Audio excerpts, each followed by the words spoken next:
तो WhatsApp anime lovers, तो स्वागत है आपका हमारी आज की न्यू वीडियो में। तो चलिए शुरू करते हैं आज की वीडियो बिना किसी देरी के। तो एपिसोड की स्टार्टिंग में हमें एक छोटा सा रिकैप दिखाया जाता है, जहां पर मोइचिरो कोतेत्सु को अपने कंधे पर उठाकर भाग रहा होता है। भागते भागते उसे रास्ते में एक फिश फ्राई जैसा मॉन्स्टर नहीं, डीमन। फिर हमें पता चलता है कि उस ट्री पर कानामोरी बैठा है, जो कि हमारा मिस्ट हाशिरा उसे एक स्ट्राइक में ख़त्म कर देता है। यहाँ पर कोतेत्सु कानामोरी को देख के बहुत खुश होता है। फिर मोइचिरो कानामोरी को देखकर बोलता है, क्या उसकी तलवार रेडी हो गई है? वो बोलता है कि नहीं, लेकिन उसके पास एक तलवार है। फिर वो लोग उसके वर्क प्लेस पे जाते हैं। एक झाड़ी में से एक मटका लुढ़क कर आता है, जिसमें हमें अपर रैंक 5 डीमन ग्योको दिखता है। वो उस मटके के अंदर से बोलता है कि तुमने मुझे नोटिस कर लिया। फिर वो बोला कि तुम ज़रूर ही एक हाशिरा हो। फिर हमारे विलेज का सीन दिखाया जाता है, जहाँ पर फिश फ्राई वाले डीमंस होते हैं, जो कि स्वॉर्डस्मिथ को मार रहे होते हैं। तभी हमारी लव हाशिरा मित्सुरी की एंट्री होती है, जो कि मटके को काट देती है उन डीमंस के। फिर वो बोलती है कि लेट आने के लिए सॉरी। फिर बाद बाकी फिश डीमंस को काटने लगती है। मित्सुरी इतनी ज़्यादा क्यूट होती है कि वो लोग भूल जाते हैं कि उन पर एक अपर रैंक वाले डीमंस का अटैक हुआ है। फिर वो लोग बोलते हैं कि तुम जाके चीफ को बचा लो। फिर हमें चीफ दिखाए जाते हैं, जो कि एक फिश जैसे बड़े से मॉन्स्टर के हाथ में फंसे होते हैं। वहाँ पर एक बंदा उसे बचाने की कोशिश कर रहा होता है भाले से। फिर वो डीमन एक झटके में उसे दूर दीवार पर फेंक देता है। फिर वो लोग नोटिस कर लेते हैं कि ये डीमन बाद बाकी डीमन से कई ज़्यादा गुना बड़ा होता है। फिर वहाँ पर उन लोगों ने बहुत सारे डीमन स्लेयर्स रखे होते हैं चीफ को बचाने के लिए, लेकिन वो उन सबको मार चुका होता है। तभी वहाँ पर मित्सुरी की एंट्री होती है। मित्सुरी की तलवार सब डीमन स्लेयर्स की तलवारों से अलग होती है। वो चाबुक की तरह लचीली और रेजर की तरह शार्प होती है, जिसने चीफ ने ही बनाया होता है। वो डीमन दहाड़ता है और मित्सुरी अपनी लव ब्रीदिंग फर्स्ट फॉर्म का यूज़ करती है और उसे एक बार में ही टुकड़ों टुकड़ों में ख़त्म कर देती है। फिर चीफ गिर रहा होता है, तभी मित्सुरी उसे कैच कर लेती है और पूछती है, क्या आप ठीक हो? तभी वो बोलता है कि इतनी सुंदर लड़की के बाहों में वो ठीक होगा।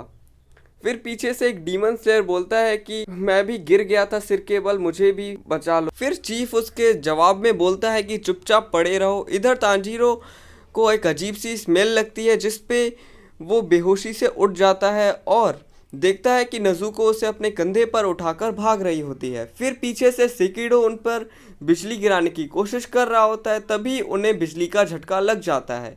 फिर तांजीरो नज़ुको को उठाकर भागने लगता है। फिर सेकिडो कराकू से बोलता है कि उन्हें मार दो।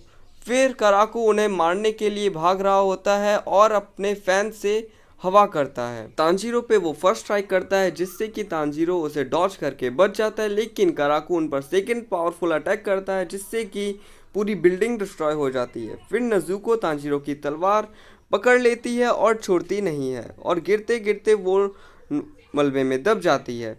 फिर तांजीरो बोलता है कि तुम मेरी तलवार छोड़ दो, जिससे कि मैं तुम्हारी मदद कर पाऊँ, लेकिन नज़ुको उसकी तलवार कुछ और तेज़ पकड़ लेती है, जिससे कि उसके हाथ से खून निकलने लगता है। फिर दूसरे सीन में हमें ग्योको खुद को इंट्रोड्यूस कराते हुए दिखता है। मुझे लग रहा था वो पहले बहुत ज्ञानी होगा, इसीलिए।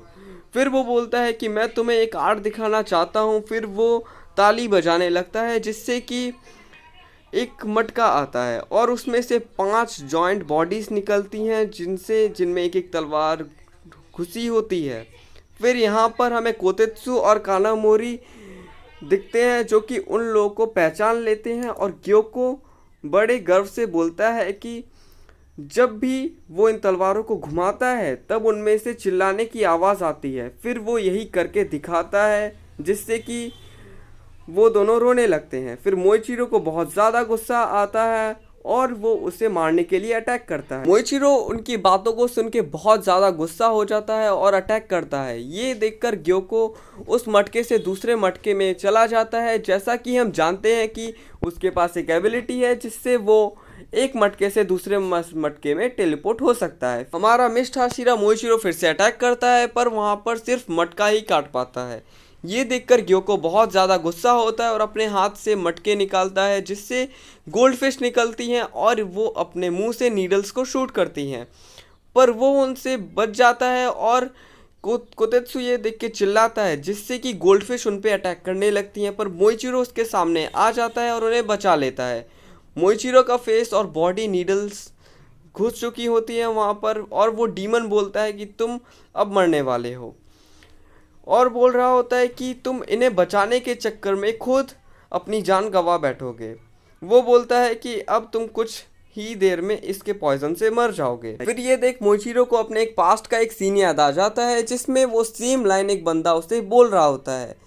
फिर वो होता है गर्मियों का समय, जब मोइचिरो अपना घर का दरवाज़ा खोल के बैठा होता है और वो उसका फ्लैशबैक ख़त्म होता है। ग्योको उसे blood demon art water poison में फंसा देता है और ग्योको बोलता है कि मैं एक डीमन स्लेयर की सबसे मेन वेपन जो कि होती है उसकी ब्रीदिंग, उसे मैं रोक दूंगा और तुम मरोगे और मैं इन सब विलेज को डिस्ट्रॉय कर दूंगा।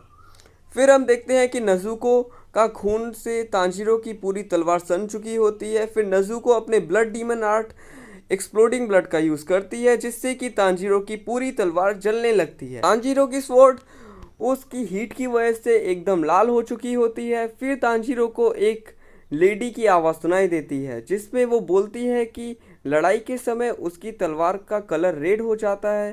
कितनी अजीब बात है ना, वैसे तो वो रेड कलर में रहती है। फिर तांजीरो को ये याद आता है कि ये लेडी योरिची की बात कर रही है। योरिची तांजीरो की ही तरह सेम इयररिंग्स पहनता था।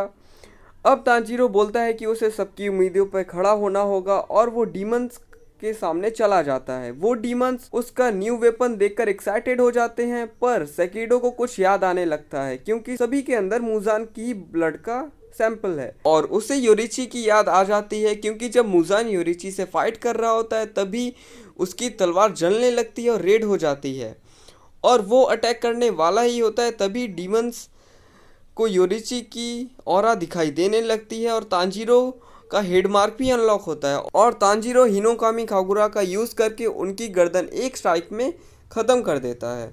फिर वो फोर्थ डीमन को खोजने चला जाता है। फिर हमें दिखता है गेन्या, जिसने कि उस डीमन की गर्दन काट दी होती है और वो एकदम डीमन जैसा दिख रहा होता है।